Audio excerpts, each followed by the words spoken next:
Tapi bagi perempuan yang lupa dunia, hedon, sibuk dengan shopping, ini boleh dibawa ziarah. Kalau perlu 3 jam sekali ziarah. Supaya apa? Supaya dia ingat mati. Alhaakumut takasur, kamu lalai oleh takasur, saling bangga, saling mengaku paling banyak harta. Saya paling banyak kekuasaan, saya paling banyak, paling hebat, paling tinggi, paling mulia. Alhaakumut takasur hatta zurtumul maqabir, sampai kamu ziarah ke kubur. Begitulah ajaran Islam. Kuntu nahaitukum an ziyaratil kubur. Dulu aku melarang kamu ziarah kubur. Dulu pada awal-awal Islam tak boleh ziarah kubur. Kenapa tidak boleh ziarah kubur? Yang pertama, karena dulu orang berziarah kubur itu meminta kepada orang yang ada di kubur itu. Wahai Bapak Fulan, tolong kasih nomor togel. Musyrik. Kita meminta kepada Allah, la ilaha illallah, minta hanya kepada Allah. Idza sa'alta fas'alillah, kalau minta kepada Allah. Idza sta'anta fasta'in billah, kalau minta tolong kepada Allah. Makanya 17 kali kita urang sehari semalam, iyyaka na'budu wa iyyaka nasta'in. Kepada Engkau kami menyembah, kepada Engkau juga kami minta tolong. Kenapa diiringkan antara menyembah dengan minta tolong? Karena ada orang menyembahnya kepada Allah, tapi minta tolongnya tidak kepada Allah.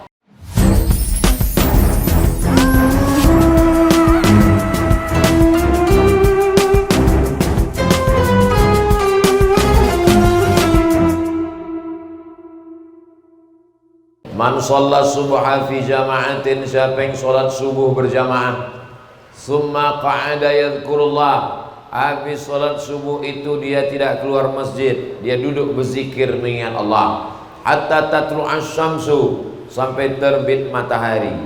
Summa yusalli rak'ataini, setelah itu dia sholat sunat 2 rakaat.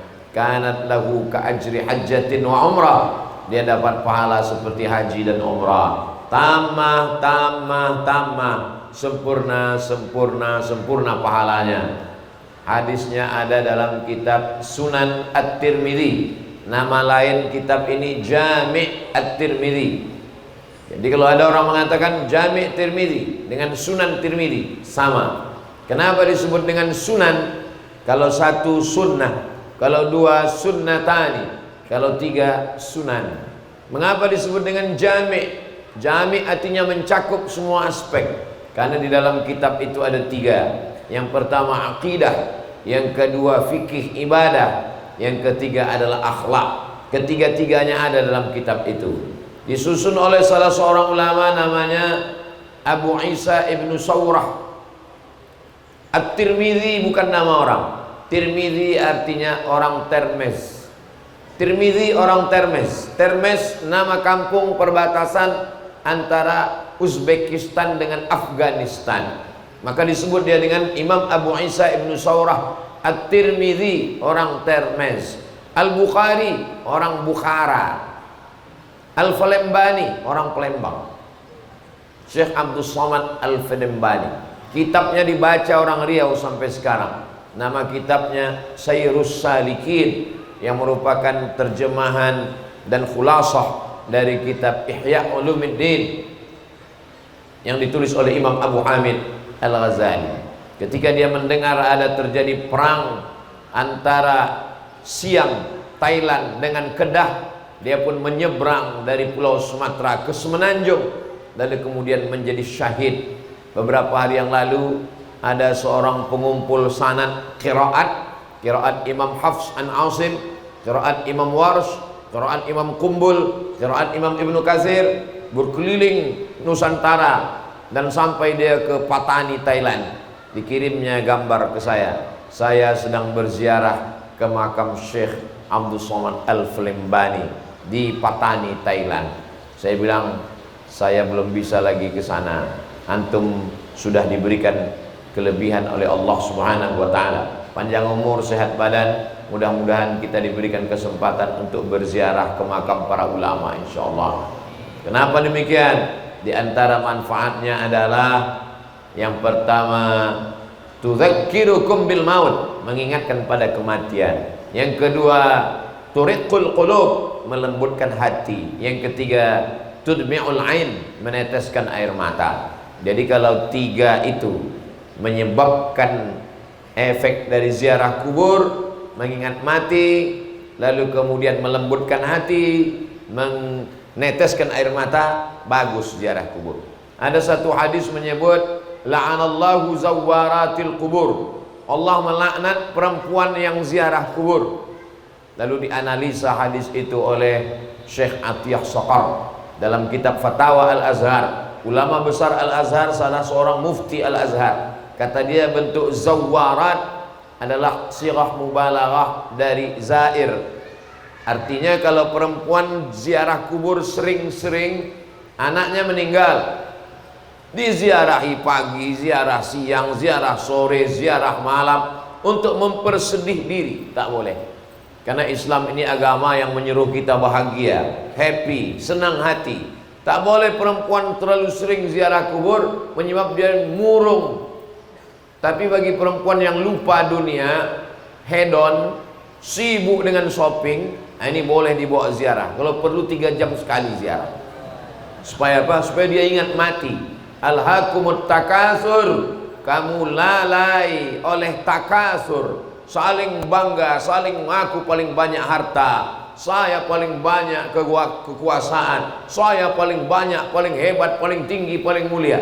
Alhaakumut takasur hatta zurtumul maqabir, sampai kamu ziarah ke kubur. Begitulah ajaran Islam. Kuntu nahaitukum an ziyaratil kubur, dulu aku melarang kamu ziarah kubur.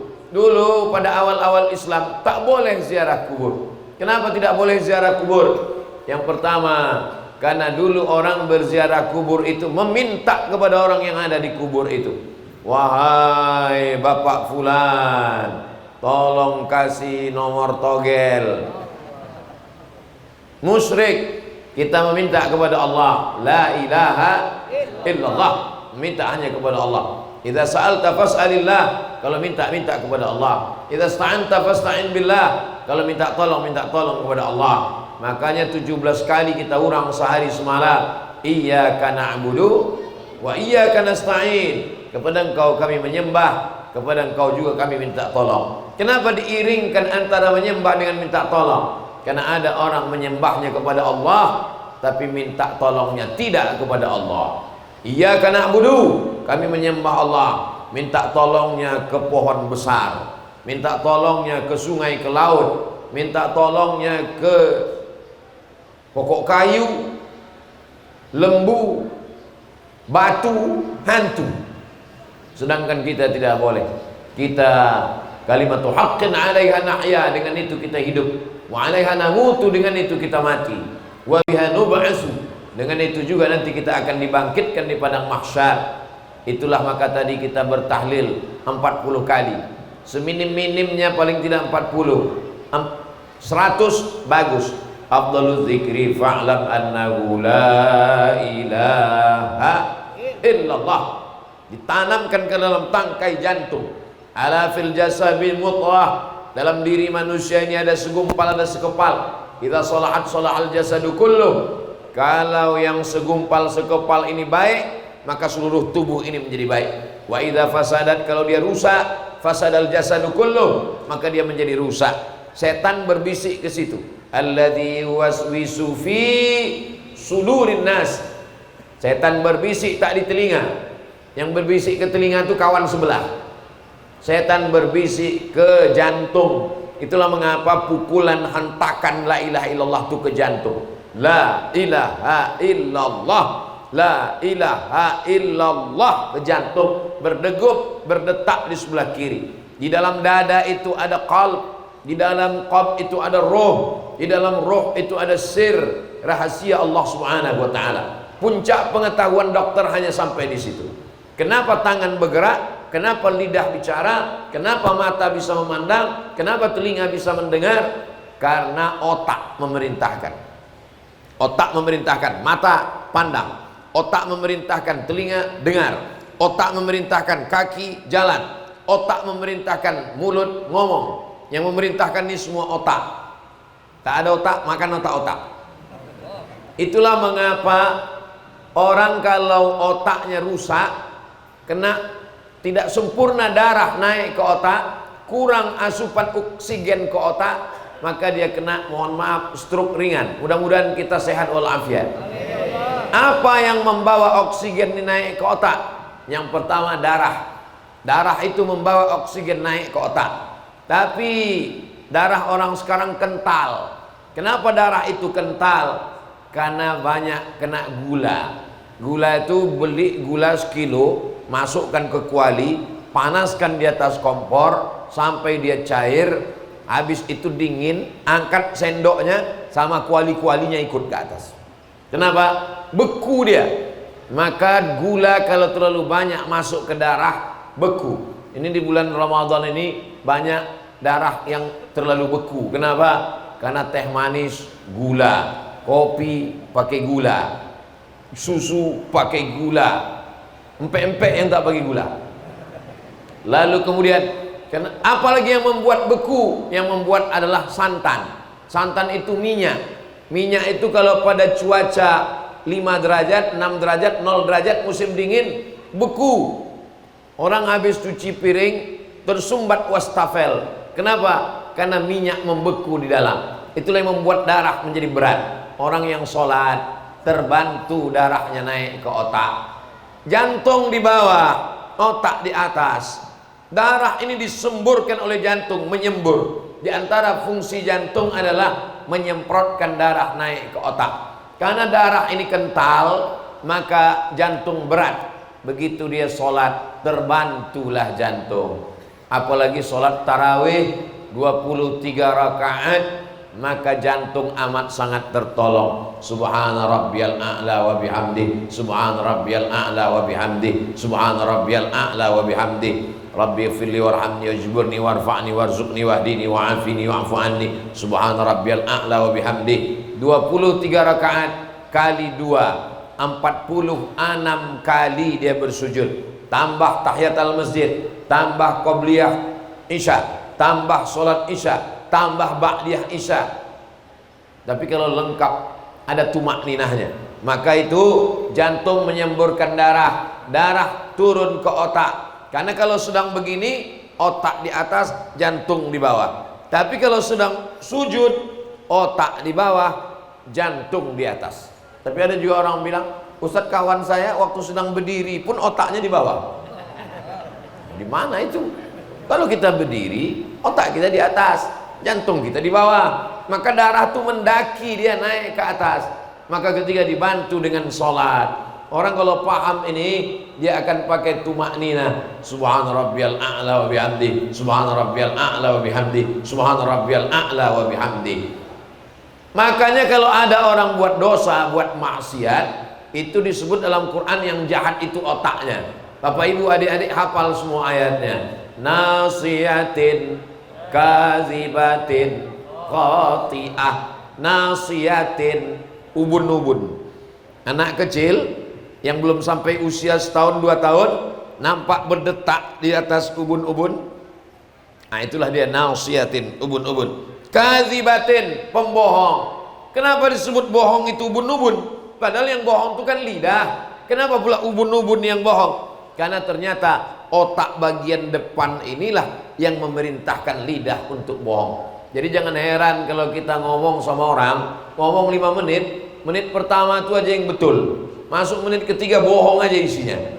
Itu yang bohong itu bukan lidah, tapi otak itu bohong. Dari mana otak ini dapat perintah? Dia mendapatkan darah dari jantung. Dari mana jantung ini bisa berdegup, berdetak? Itu sudah tak bisa dijawab dokter lagi. Dokter spesialis jantung pun tak tahu. Pengetahuan itu ada pada Allah Subhanahu wa taala. Allamnahu min ladunna ilma. Kami yang mengajarkan ilmu kepada Sayyidina Muhammad sallallahu alaihi wasallam. Maka disitulah disebut dia dengan sir rahasia Allah di dalam jantung. Maka jantung itu berdetak. Orang sehat habis jogging, jantungnya berhenti, meninggal. Kenapa si fulan meninggal? Tahun lalu masih tarawih, tahun lalu masih witir, tahun lalu masih tadarus, tahun lalu masih i'tikaf. Dia meninggal karena serangan jantung. Belum pernah lagi. Kenapa dia meninggal? Kena kurap. Tak ada. Kena serangan jantung. Itu menunjukkan bahwa fungsi jantung dalam tubuh manusia luar biasa. Maka Ramadan ini dua-duanya dapat. Secara fisik jantungnya sehat karena makanannya terkendali, makan sahur tak terlalu banyak, makan siang ditiadakan, makan maghrib malam balas dendam.